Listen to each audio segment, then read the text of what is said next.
آج کا ٹاپک ہے جرمنی کا اتحاد یعنی یونیفیکیشن آف جرمنی۔ جرمنی میں سیاسی اتحاد سے پہلے معاشی اتحاد قائم ہوا۔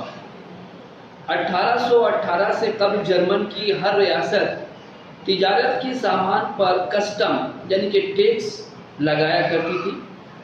اس کے نتیجے میں تجارت کی ترقی رکی ہوئی تھی اور اس کی وجہ سے سامان بھی کافی مہنگا ہوتا تھا۔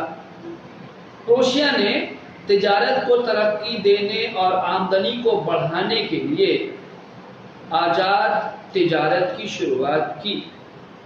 اس نے 1833 میں زولبیری نامی ایک تجارتی تنظیم کا آغاز کیا، جس کے ذریعہ آزاد تجارت کو فروغ دینے کی کوشش کی گئی۔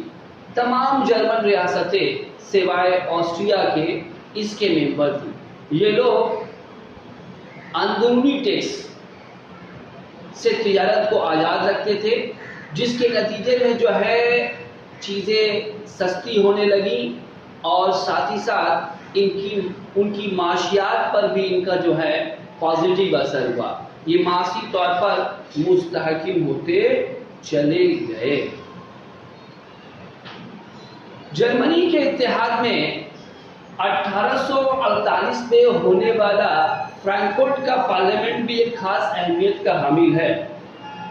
دراصل 1848 میں فرانس میں ہونے والے فروری انقلاب نے جرمنی کے لوگوں کے دلوں میں بھی ایک امید کا سما روشن کر دیا، اور وہ بھی جو ہے اپنے ملک کے اتحاد کے لیے مشتعل ہو گئے، کیونکہ اس سے پہلے جرمنی جو ہے وہ چھوٹی چھوٹی ریاستوں میں بٹا ہوا تھا اور ان پر غیر ملکی طاقتوں نے اپنا سکہ جما رکھا تھا۔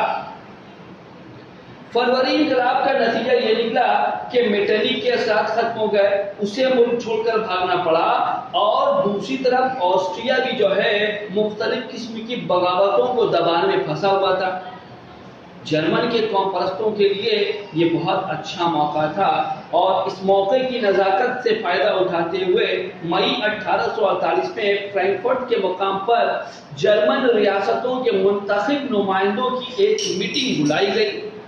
اس میٹنگ میں قریباً 586 نمائندے شریک ہوئے۔ یہی میٹنگ فرینکفرٹ پارلیمنٹ کے نام سے تاریخ میں مسرور ہے۔ فرینکفرٹ پارلیمنٹ کے 3 اہم مقاصد تھے: ایک، پروشیا کی رہنمائی میں جرمنی کو متحد کرنا، 2، متحدہ قومی ریاست کے لیے نیا دستور تیار کرنا، اور 3، جرمنی کے عوام کے لیے بنیادی حقوق کا اعلان نامہ تیار کرنا اور اسے نافذ کرنا۔ ہم دیکھیں گے کہ جرمنی کے اتحاد میں اگر کسی نے سب سے بڑا رول ادا کیا ہے تو وہ ہے اوٹو من بسمارک۔ بسمارک ایک اعلیٰ پایہ کا سیاستداں، مدبر اور دور اندیش جنرل تھا۔ وہ بادشاہت پرست تھا اور پروشیا کے بادشاہ کے بینر تلے ہی جرمنی کو متحد دیکھنا چاہتا تھا۔ اسے معاہدوں، جلسے اجلاس پر یقین نہیں تھا۔ وہ جانتا تھا کہ بغیر طاقت کا استعمال کیے ہوئے، بغیر خون بہائے ہوئے ملک کا اتحاد ممکن نہیں۔ اسی لیے وہ کہا کرتا تھا "The great question of the day will not be decided by speeches or majority resolution but by blood and iron"۔ یعنی بغیر جنگ کیے کسی بھی ملک کا اتحاد اس کے نظریے کے مطابق ممکن نہیں تھا۔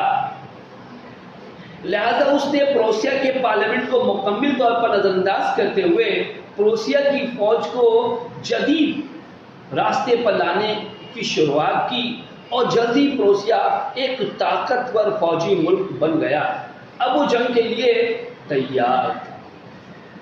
जैसा कि हम जानते हैं कि 3 अहम जंगें ऐसी थी जिसने जर्मनी के इत्तेहाद को मुकम्मल किया, और ये जंगें जो हैं वो बिस्मार्क की जेर निगरानी या सरपरस्ती में लड़ी गई। पहला जंग जो डेनमार्क के खिलाफ, बैटल अगेंस्ट डेनमार्क, 1864 में लड़ी गई। दूसरा बैटल ऑफ सैडोवा 1866 में, जो प्रसिया और ऑस्ट्रिया के दरमियान। हम पहले ही जानते हैं कि जर्मनी अपने इत्तेहाद की जंग प्रसिया के सरपरस्ती में लड़ रहा है। तीसरा बैटल ऑफ सेडान 1870, जो प्रसिया और फ्रांस के दरमियान हुई। 1864 में होने वाले डेनमार्क के खिलाफ जंग में बिस्मार्क को फतह हासिल हुई, और इसके तहत स्टेलविक प्रोसिया की और हॉलस्टाइन पर ऑस्ट्रिया की हुकूमत कायम हो गई। फिर हम देखते हैं सैडोवा की जंग, जो 1866 में हुआ। इसमें प्रोसिया को फतह हासिल हुई, और इसके तहत उसने कैस्टल, स्टेलविक और हॉस्टेनी के इलाके ऑस्ट्रिया से हासिल कर लिए। फिर तीसरी जंग हम देखते हैं बैटल ऑफ सेडान 1870 में, जो प्रसिया और फ्रांस के दरमियान लड़ी गई। इसमें भी प्रसिया को फतह नसीब हुई। नेपोलियन स्वयं प्रशिया का कैदी बन गया, और इसके मुताबिक फ्रांस को मेज और एल्सेस लोरेन के इलाके प्रोसिया के हवाले करने पड़े, और भारी जंगी जुर्माना भी अदा करना पड़ा। इस तरह शुमाली जर्मनी के साथ जनूबी जर्मनी का इत्तेहाद हो गया। प्रोसिया का बादशाह विलियम मुआहिदा जर्मनी का बादशाह बना, जिसकी तख्तपोशी लुई 14 के अजीमुशान वासाई के महल में हुई। इस तरह इत्तेहाद जर्मनी का ख्वाब पूरा हुआ। देखो, दो बातें हमने अलग लिख रखी हैं, ब्लड एंड आयरन पॉलिसी, और तुम देखोगे कि एम्स टेलीग्राम। तो ब्लड एंड आयरन पॉलिसी जो थी, ये बिस्मार्क का एक उसूल था, जिसके तहत वो इत्तेहाद पर, रेजोल्यूशनों पर, बड़े बड़े जलसे अजलास को इत्तेहाद के लिए, आज़ादी के लिए काफ़ी नहीं मानता था, बल्कि वो जानता था कि जब तक ताकत का इस्तेमाल, हथियार का इस्तेमाल न किया जाए, जंगों का सहारा न लिया जाए, तब तक मुल्कों का इत्तेहाद मुमकिन नहीं है। उसकी यही पॉलिसी तारीख में ब्लड एंड आयरन पॉलिसी के नाम से जानी जाती है। और एम्स टेलीग्राम एक टेलीग्राम है जो प्रोसिया के बादशाह विलियम ने जो है बिस्मार्क को लिखा था, और तमाम वाक़यात फ्रांस के मुतालिक बताए थे, और बिस्मार्क ने इसका पूरा फ़ायदा उठाया था फ्रांस को नाराज़ करने के लिए, ताकि उसे जंग पर आमादा करे। उसने इस टेलीग्राम को तोड़ मरोड़ कर पेश किया और दुनिया के सामने नक्शा खींचा कि जो फ्रांस का सफ़ीर था बेनिडिटी की जो है विलियम अव्वल ने बड़ी बेइज्जती की है। इस बात की खबर जब फ्रांस पर पहुंचती है तो फ्रांस के लोग मुश्तइल हो जाते हैं और फ्रांस जंग पर आमादा हो जाता है। जो हमने आखिरी जंग पढ़ा बैटल ऑफ सेडान, उसी के सिलसिले बाद है, उसके बाद ही ये जंग जो है शुरू होती है और जर्मनी का इत्तेहाद जो है मुकम्मल होता है। ज़ोल्बरिंग, कई बार इससे अलहदा सवाल आता है, ज़ोल्बरिंग क्या है? तो ज़ोल्बरिंग को बता ही चुके हैं, यह ताजिरों की एक कस्टम एसोसिएशन थी जिसका क़याम 1833 में प्रोशिया में आया था, और इसने इत्तेहाद जर्मनी में बड़ा अहम रोल अदा किया है। इन तमाम वाक़यात के तहत जो है 1870 में जो है जर्मन इत्तेहाद मुकम्मल हुआ।